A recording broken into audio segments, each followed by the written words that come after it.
అటుక ప్రస్తుతం మావోయిస్ట్ నేత దేవ్జీ మాట్లాడుతున్నారు. లైవ్ చూద్దాం. అయితే అది వ్యక్తిగత జీవితాన్ని కొనసాగించడం కోసం మాత్రం కాదు అనేది స్పష్టం చేయాలనుకుంటున్నాను. ప్రజల సమస్యలపైన చట్టబద్ధ పద్ధతుల్లో అంటే లీగల్ ఫ్రేమ్వర్క్లో పనిచేయాలని నిర్ణయించుకున్నాను నేను. అంటే దాని అర్థం నా రాజకీయ జీవితాన్ని కొనసాగించాలనుకుంటున్నాను. అలాగే దశాబ్దాల తరబడి నేను నమ్మిన సిద్ధాంతం ఏదైతుందో దాన్నే గైడెన్స్గా తీసుకొని పనిచేయాలని కూడా ఈ సందర్భంగా తెలియజేస్తుంది.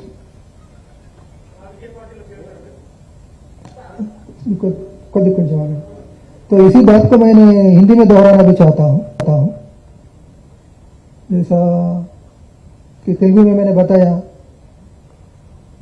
राज्य की माननीय मुख्यमंत्री जी को और यहाँ मंच पर उपस्थित डीजी श्रीधर रेड्डी जी को और उपस्थित तमाम पुलिस उच्च अधिकारीगण को और आप सभी लोगों को मेरा नमस्कार और अभिनंदन।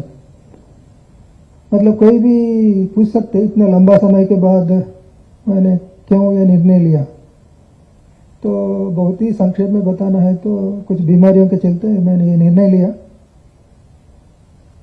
लेकिन आगे जाके जनता की समस्या के लिए कानून की दायरा में मतलब लीगल फ्रेमवर्क में काम करूंगा।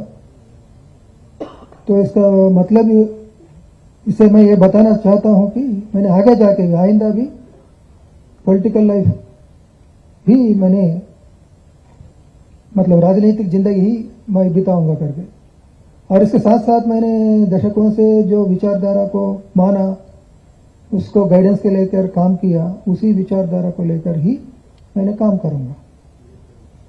वही मतलब लीगल फ्रेमवर्क में ही, चाहे पॉलिटिकल लाइफ हो चाहे थ्योरेटिकल सोच हो, लीगल फ्रेमवर्क के साथ साथ ये दोनों काम तो मैं जारी रखूंगा। मतलब जनता के पक्ष में मैं आगे भी काम करूंगा। ये संक्षिप्त तौर पर जो हिंदी मीडिया मित्रों के लिए मैं बताना चाहता हूँ।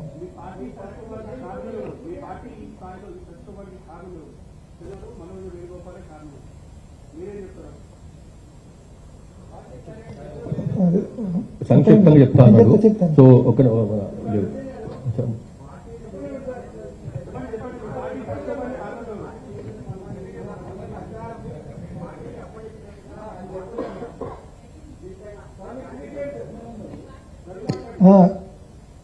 మీ మీడియా మిత్రులందరికీ విజ్ఞప్తి ఏంటంటే, ఇప్పుడు ఇది నేను ఎందుకు బయటకు రాదలుచుకున్నా అనే విషయాన్ని చెప్పడానికి పరిమితమై మాట్లాడదలుచుకున్నా.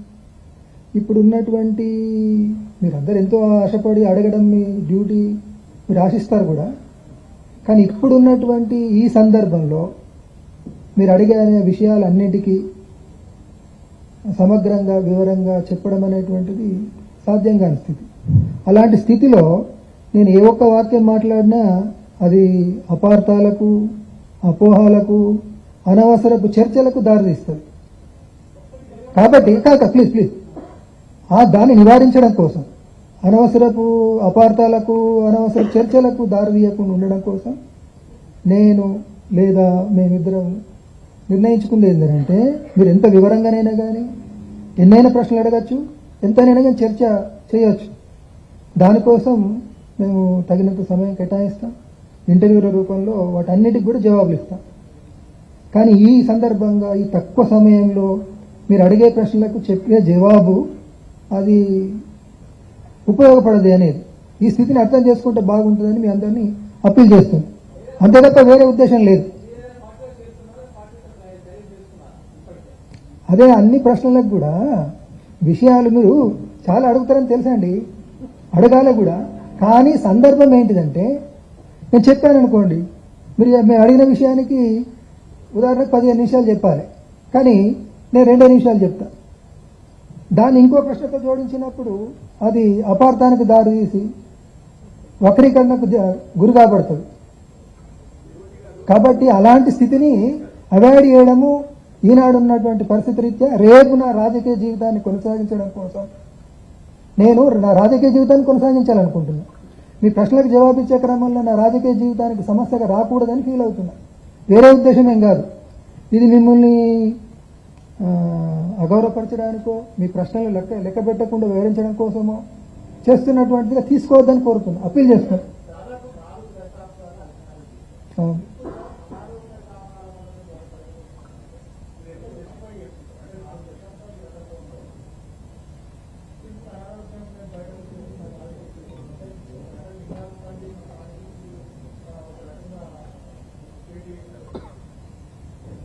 అదే ఇప్పుడు ఏ విషయానికైనా నేను కోరేది ఏంటంటే, మీ అందరినీ కోరేది ఏంటంటే, ఇది అయిన తర్వాత మీ అందరికీ తగినంత సమయం ఇస్తాం మేము. మీరు అడిగిన ప్రశ్నలు వివరంగా జవాబు చెప్తాం, అది దానికి ఉపయోగపడుతుంది. Okay, thank you very much friends, thank you. Sir ఒక్క నిమిషం, ఆయన చెప్తున్నాడు కదండి మన రెహమాన్ సాబ్ ట్యాబుల్ తర్వాత మళ్ళీ వాళ్ళు పిలిచి మాట్లాడతాను, ఇంటర్వ్యూలు ఇస్తాను చెప్తున్నాడు, చాలా వివరంగా సమగ్రంగా మాట్లాడుతా అంటున్నాడు కదా. सर मैं गढ़चिरौली से आया हूँ, नेटवर्क 18 मराठी। सबसे बड़ी बात है कि जो सफलता आंध्र पुलिस को उस समय मिली थी आंध्र से माओवाद खत्म करने में, आज हाँ उस समय की बात बोल रहा हूँ जब तेलंगाना एक ही था, आज भी सबसे बड़ी सफलता है कि माओवादी संगठन के प्रमुख के साथ जो उनके बड़े नेता थे उनका आत्मसमर्पण करवा, ये बहुत बड़ी मील का पत्थर वाली सफलता आप लोगों के नाम है। लेकिन सबसे बड़ा चेहरा है गणपति। आज गणपति के संदर्भ में तेलंगाना पुलिस क्या आह्वान करने जा रही है, क्योंकि गणपति जिन्होंने दो संगठनों का मर्जर करवाया, सीपीआई माओवादी संगठन उन्हीं के माध्यम से अस्तित्व में आई, तो गणपति के लिए क्या लक्ष्य रखा गया है उनको आत्मसमर्पण करवाने के लिए या जो भी है?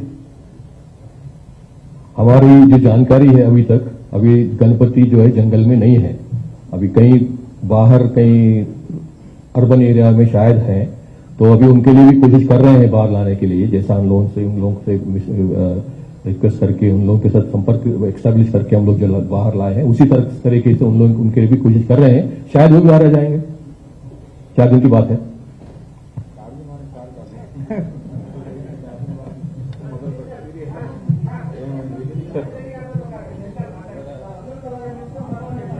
రాజిరెడ్డి గారు